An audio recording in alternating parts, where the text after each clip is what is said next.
NASCAR made some changes from Bob Pockrass. NASCAR has changed the open exemption provisional to where if it is granted, there will be a 41st car in the field. No more if that driver qualifies, then there's 40.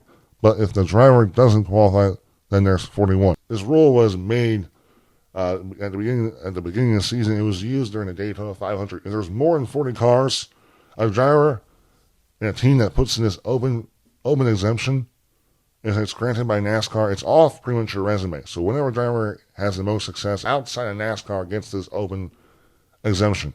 And we used to think that we were confused why NASCAR wouldn't allow drivers like a Jimmy Johnson or Martin Truex, guys who have had a lot of success in their sport, to get this. Well, NASCAR clarified, said that NASCAR teams can get this open exemption if they apply for it. Well, I guess Trackhouse Racing apply for it. You have to apply for it 9 days before whatever race you're trying to apply for.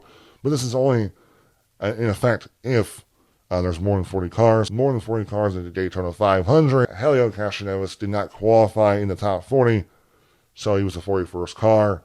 Also, if you do take this open exemption now, with the old rule, if you qualified in, you would get the prize money if you won the race. Well, now it looks like it is set in stone. If you get this open exemption provisional granted by you from NASCAR, you will be the 41st car, and you will not get an opportunity if you win the race to get that prize money. I think, personally, for me, I like it.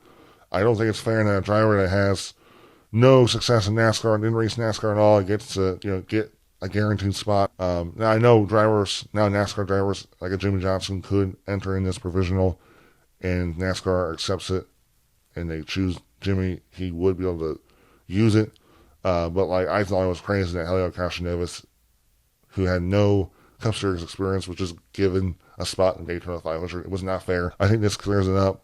I like it. A lot more simpler for the fans to hopefully understand. Also, NASCAR will have full discretion to deem certain events ineligible for the OEP.